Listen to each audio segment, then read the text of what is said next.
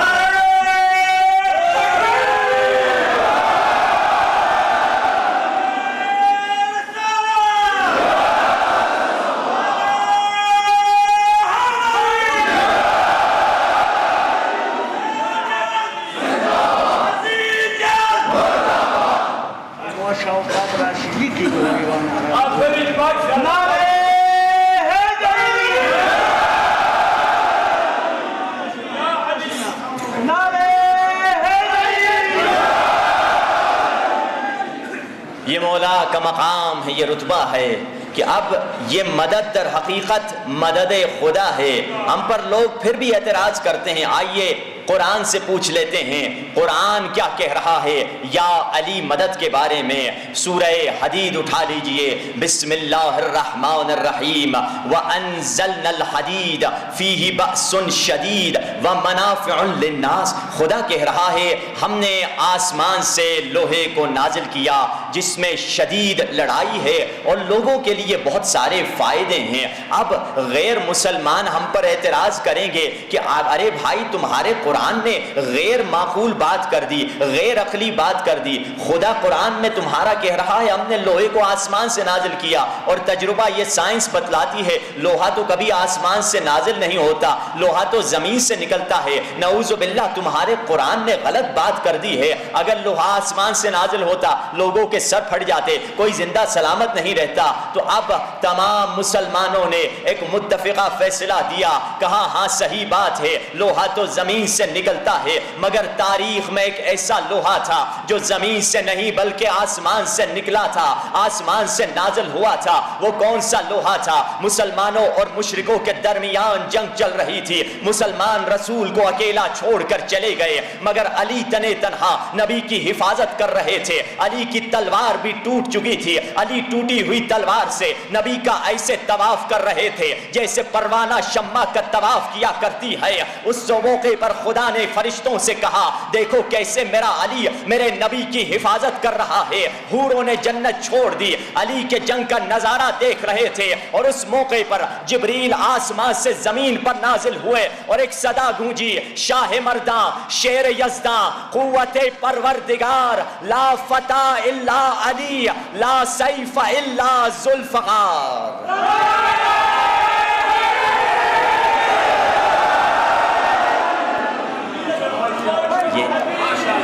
یہ وہ موقع تھا جب اب اگلا جملہ جس دلیل کی طرف آپ کو لے کر آ رہا ہوں، شاہ محدث حق دہلوی اپنی کتاب میں لکھتے ہیں کہ اس موقع پر رسول اللہ نے مولا علی کو 3 جملے کہیں۔ انہوں نے 3 جملے شعر کی حالت میں لکھے ہیں، ان کے جملے یہی تھے کہ شاہ محدث حق دہلوی رسول اللہ کہتے ہیں رسول اللہ نے مولا علی سے کہا یا علی مرا از این جماعت نگہ دار، حق نصرت بجا آور کہ وقت نصرت اس۔ 3 جملے کہیں کیا؟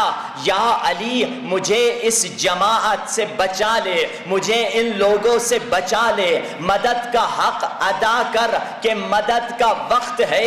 رسول خدا کے 3 جملوں کو ایک کیا جائے تو یہی بنتا ہے جو صبح شام مومن کہا کرتے ہیں۔ دراصل رسول اللہ نے یہی تو کہا یا علی مدد۔ وقت نزا لبوں پہ رہا یا علی مدد، میرے ساتھ یا علی مدد کہیے۔ وقت نزا لبوں پہ رہا یا علی مدد، اور قبر میں بھی میں کہہ اٹھا یا علی مدد۔ وقت نزا لبوں پہ رہا یا علی مدد، اور قبر میں بھی میں کہہ اٹھا یا علی مدد۔ میری لحد میں وہ لمحہ بڑا عجیب تھا جب میں نے خود علی سے کہا یا علی مدد۔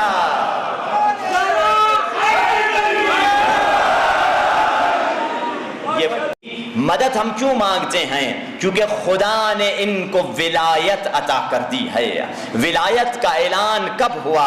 اس موقع پر جب آخری حج سے رسول اللہ پلٹ رہے تھے، آگے نکل جانے والوں کو پیچھے بلایا، پیچھے رہ جانے والوں کا انتظار کروایا، ممبر پالان بنوائی، ممبر پالان پر علی کو اپنی طرف بلایا، تمام صحابیوں حاجیوں کو سے رسول اللہ نے سوال کیا، الستو اولا بکم بانفسکم، کیا میں تمہاری جانوں پر تم سے زیادہ اختیار نہیں رکھتا؟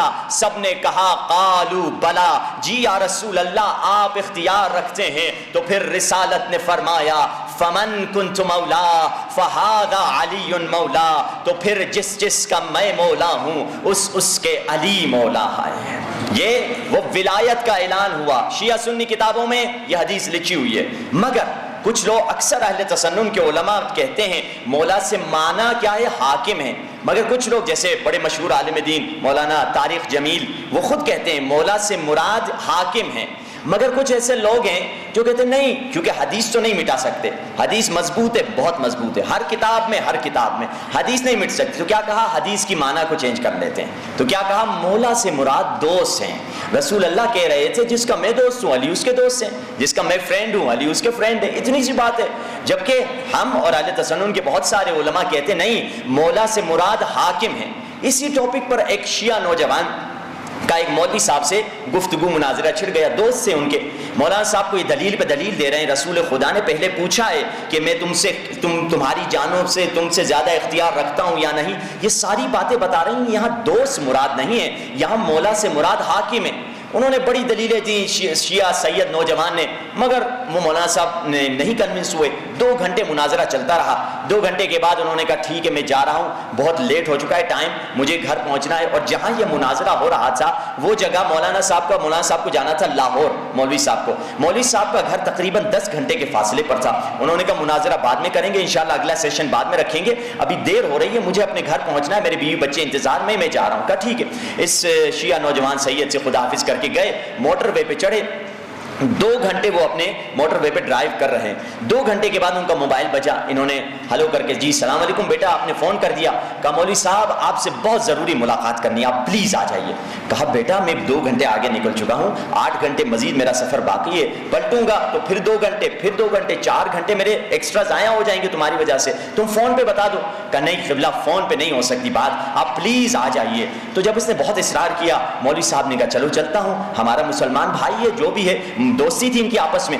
آئے ایک مرتبہ گھر پہ پہنچے مولانا صاحب نے کہا میں آ گیا ہوں، جوان دروازہ کھٹکھٹایا، اندر آئے، کیا کام ہے؟ تو نوجوان نے کہا مولانا صاحب میں بس آپ سے یہ کہنا چاہتا تھا، میں آپ کو بہت دوست رکھتا ہوں، آپ سے محبت کرتا ہوں، آپ کا فرینڈ ہوں۔ مولانا صاحب غصے میں آ کے کہتے ہیں یہ کیا بدتمیزی ہے، 2 گھنٹے مجھے پیچھے بلوایا، میں کتنا آگے نکل چکا تھا، میرے بیوی بچے وہاں انتظار میں تھے، تم نے مجھے یہ کہا، مجھے فون پہ یہ کہہ سکتے تھے، اگر نبی کہنا تھا کون سی بڑی بات ہے، اس لیے مجھے اتنا ٹائم ضائع کیا ہے۔ اس وقت سید نوجوان نے کہا قبلہ وہ جو آخری حج سے حاجی نکل چکے تھے وہ بھی آگے نکل چکے تھے، رسول اللہ نے آگے نکل جانے والوں کو پیچھے پلٹایا، کسی نے اعتراض نہیں کیا، ان کی بیوی بچے بھی انتظار میں تھے، کسی نے اعتراض نہیں کیا، کسی نے یہ نہیں کہا یا رسول اللہ آپ علی کو دوست رکھتے ہیں تو رکھیے، ہمیں کیوں بتا رہے ہیں، کسی نے اعتراض نہیں کیا، کسی نے یہ نہیں کہا یا رسول اللہ علی کی محبت کے بارے میں پہلے بھی آپ بتا چکے ہیں پھر سے کیوں بتا رہے ہیں، کسی نے اعتراض نہیں کیا، بلکہ تپتی ہوئی دھوپ میں رسول اللہ نے تمام حاجیوں کو 3 دن تک ٹھہرایا، ایک خیمہ لگوایا، خیمے میں علی کو بٹھایا، ایک ایک صحابی کے ہاتھوں سے علی کے ہاتھ پر بیعت کروائی، کسی نے اعتراض نہیں کیا یا رسول اللہ دوستی کی تو بیعت نہیں ہوا کرتی، بلکہ کسی نے کہا بخن بخن لک یا علی ابن ابی طالب، یا علی آپ کو مبارک دیتے ہیں، کسی نے یہ نہیں کہا کہ دوستی کی تو مبارکباد نہیں ہوتی۔ تو یہ سید شیعہ نوجوان مولوی صاحب سے کہتا ہے مولوی صاحب آپ بھی جانتے ہیں، اس زمانے کے حاجی بھی جانتے تھے اور پورا غدیر کا ماجرا چیخ چیخ کر یہ بتلا رہا ہے یہ اعلان محبت نہیں بلکہ اعلان ولایت ہو رہا تھا، یہ اعلان ولایت تھا۔ تبھی تو رسول اللہ فرماتے ہیں کہ نبوت ہوگی ہماری تو ولایت ہوگی علی کی، رسالت ہوگی ہماری تو امامت ہوگی علی کی، شریعت ہوگی ہماری تو طریقت ہوگی علی کی۔ جنگ بالتنزیل القرآن کریں گے ہم، جنگ بالتعویل القرآن کریں گے علی، چاند شک کریں گے ہم، سورج کو پلٹائیں گے علی، تقدیر بنائیں گے ہم، مقدر سنواریں گے علی، راستہ دکھائیں گے ہم، چراغ ہوں گے علی، بستر ہوگا ہمارا اس پہ لیٹیں گے علی، چادر ہوگی ہماری اس کو اوڑھیں گے علی، لشکر ہوگا ہمارا علم بردار ہوں گے علی، بچے ہوں گے ہمارے ان کے باپ ہوں گے علی، دین ہوں گے ہم کمال دین ہوں گے علی، رحمت ہوں گے ہم تو نعمت ہوں گے علی، مالک کوثر ہوں گے ہم تو ساقی کوثر ہوں گے علی، علم کا شہر ہوں گے ہم تو علم کا در ہوں گے علی، مکان مکان ہوں گے ہم تو زمان زمان ہوں گے علی، جہاں جہاں ہوں گے ہم وہاں وہاں ہوں گے علی۔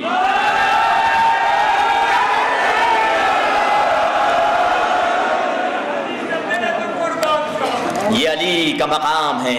اب آئیے اس آیت کریمہ کی طرف چلیں جس کو سرنامہ کلام قرار دیا ہے، جس آیت میں خدا کہہ رہا ہے اے مسلمان تمہیں خیر کی طلب ہے۔ ہر انسان صبح کو اٹھتے ہیں صبح بخیر کہتے ہیں، شام کو جب سوتے ہیں تو کہتے ہیں شب بخیر، کوئی مسافر آتا ہے تو اس کو کہتے ہیں تم خیر سے آ چکے ہو۔ خصوصاً آپ کی زبان میں ایک خاص جملہ کہا جاتا ہے جب خوش آمدید کے موقع پر، کیا ہوتا ہے وہ؟ نہیں جس میں خیر آتا ہے، رغل خیر، جی ہاں، پر اگلے خیر، تم خیریت سے آ چکے ہو۔